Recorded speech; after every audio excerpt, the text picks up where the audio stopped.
प्यारे बच्चों, ये 11वीं आर्ट्स का पॉलिटिकल साइंस का है। चैप्टर वही चला रहा है, भारतीय संविधान में अधिकार, पेज नंबर बी 135 पे ना, सॉरी बी खाली 35 है, ओनली 35 तो इस पे क्या है, क्वेश्चन है। और भारतीय संविधान में लिखित संवैधानिक उपचारों के मौलिक अधिकार का विश्लेषण कीजिए अथवा संवैधानिक उपचार के अधिकार का विश्लेषण करें। जो भाई देखो, ये जितने भी अधिकार है इसमें सबसे इम्पोर्टेंट है संवैधानिक उपचारों का अधिकार। ठीक है, ये इसकी आत्मा है। इसको क्या कहेंगे, संवैधानिक उपचारों को संविधान की आत्मा, संविधान में जो मौलिक अधिकार है उसकी आत्मा कहेंगे इसको। ठीक है भाई। और देखो, संवैधानिक उपचारों का अधिकार भारतीय संविधान के द्वारा भारत के नागरिकों को जो मौलिक अधिकार प्रदान किए गए हैं, क्या किए गए हैं, जो मौलिक अधिकार प्रदान किए गए हैं, संविधान में ही उन अधिकारों की रक्षा भी की गई है। मौलिक अधिकारों की रक्षा की इस व्यवस्था के अभाव में सरकार अथवा कोई अन्य नागरिक इन अधिकारों के उपयोग में बाधा पैदा कर सकता था और इस प्रकार ये मौलिक अधिकार नागरिकों के लिए महत्वहीन हो जाते हैं। संवैधानिक उपचारों के अधिकार के अनुसार यदि सरकार या कोई नागरिक मौलिक अधिकारों से किसी को वंचित करता है तो वह व्यक्ति अपने मौलिक अधिकारों की सुरक्षा की मांग उच्चतम न्यायालय अथवा उच्च न्यायालय, सुप्रीम कोर्ट और हाई कोर्ट में कर सकता है। संविधान के अनुच्छेद 32 के अनुसार, अब 32 के अनुसार क्या कह रहा है कि नंबर 1,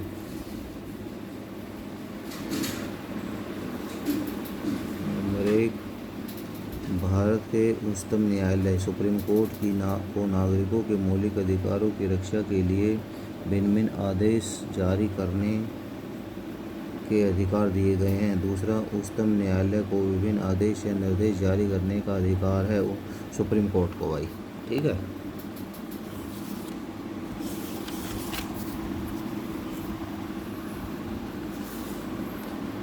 अब देखो भाई, तीसरा है संसद कानून बनाकर किसी भी न्यायालय को मौलिक अधिकारों की सुरक्षा के लिए आदेश रिट जारी करने की शक्ति दे सकती है। संसद किसको, किसी भी न्यायालय को। ठीक है भाई। चौथा, उन परिस्थितियों को छोड़कर जिनका संविधान में वर्णन किया गया है, उन परिस्थितियों को छोड़कर, कौन सी परिस्थिति है भाई, उन परिस्थितियों को छोड़कर जिनका संविधान में वर्णन किया गया है, संवैधानिक उपचारों के मौलिक अधिकार को स्थगित नहीं किया जा सकता। इसलिए डॉक्टर भीमराव अंबेडकर ने संविधान सभा में बोलते हुए इस अधिकार को संविधान की आत्मा कहा है।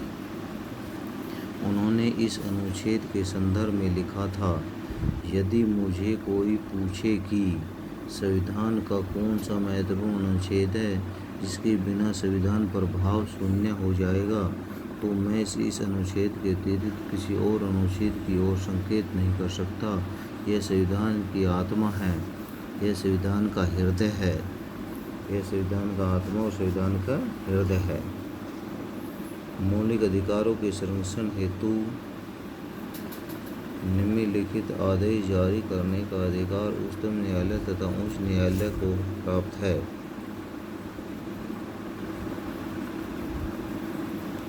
नंबर 1, बंदी प्रदर्शन लेख। लैटिन भाषा के इस शब्द का अर्थ है हमें शरीर दो,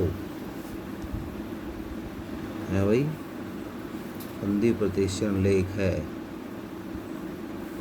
लैटिन भाषा के इस शब्द का अर्थ है शरीर हमें दो, अर्थात शरीर हमारे सामने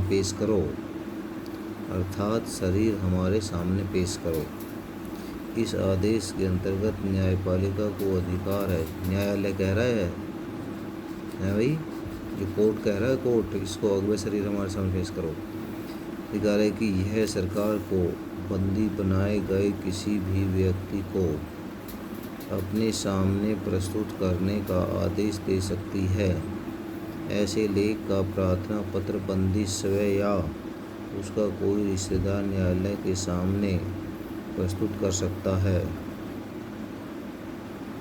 यदि वह महसूस करे कि उसे गैर कानूनी ढंग से बंदी बनाया गया है।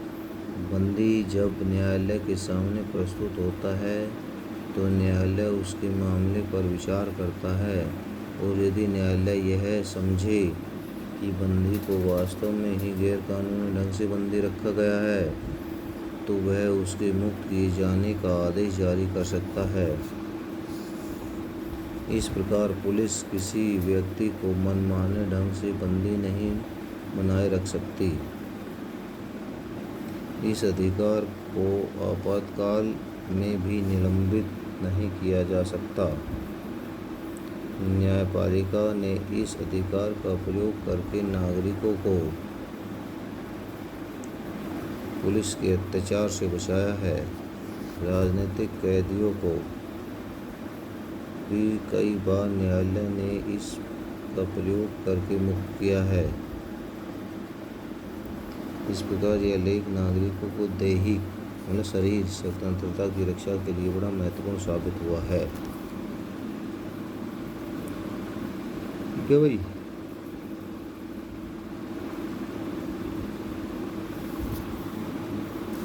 अब है दूसरा प्रामदेश लेख। इस आदेश द्वारा न्यायालय किसी व्यक्ति या अधिकारों या संस्था को अपना कर्तव्य पालन करने के आदेश दे सकता है। लैटिन भाषा के इन शब्द का अर्थ है हम आदेश देते हैं। यदि कोई व्यक्ति यह महसूस करे कि कोई अधिकारी या संस्था अपने कर्तव्य का पालन नहीं करती तो वह न्यायालय को ऐसा आदेश जारी करने का प्रार्थना पत्र दे सकता है। इस प्रार्थना पत्र पर विचार करने के बाद न्यायालय यदि यह अनुभव करे कि वास्तव में ही उस अधिकारी या संस्था द्वारा अपने नहीं हो रहा है तो न्यायालय उसे आदेश दे सकता है, और उस आदेश का मानना उस अधिकारी या संस्था का कर्तव्य है।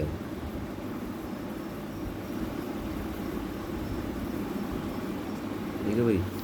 अब है अगला है बंदी प्रतिषेध लेख। प्रतिषेध लेख में क्या है, इस आदेश या लेख का अर्थ है रोकना या मनाही करना। यदि कोई कर्मचारी या संस्था कोई ऐसा कार्य कर रहा हो जिसका उसे अधिकार नहीं है और इससे किसी के मौलिक अधिकारों का हनन होता हो तो वह व्यक्ति न्यायालय में प्रार्थना पत्र दे सकता है। क्या कर सकता है? न्यायालय में प्रार्थना पत्र दे सकता है। और यदि न्यायालय यह अनुभव करे कि कर्मचारी या अधिकारी या संस्था अपने अधिकार क्षेत्र से बाहर जा रहा है या कानून की प्रक्रिया के विरुद्ध जा रहा है तो वह प्रतिषेध लेख जारी कर सकता है, करके उसे ऐसा करने से रोक सकता है। ठीक है भाई। अब है अधिकार प्रक्षालेख। इस शब्द का अर्थ है किस अधिकार से यदि कोई व्यक्ति कोई ऐसा कार्य करने का दावा करता है जिसे करने को उसे अधिकार नहीं या किसी व्यक्ति ने कानून के विरुद्ध कोई पद ग्रहण कर लिया हो या किसी के पास पद की योग्यता न हो तो कोई भी नागरिक न्यायालय में प्रार्थना पत्र देकर उसे ऐसा करने से रोकने की प्रार्थना कर सकता है। न्यायालय वह आदेश जारी करके उस अधिकारी या कर्मचारी को अपनी स्थिति स्पष्ट करने के लिए कह सकता है, और यदि वह गैर कानूनी ढंग से पद ग्रहण किया है तो उसे पद से हटा सकता है।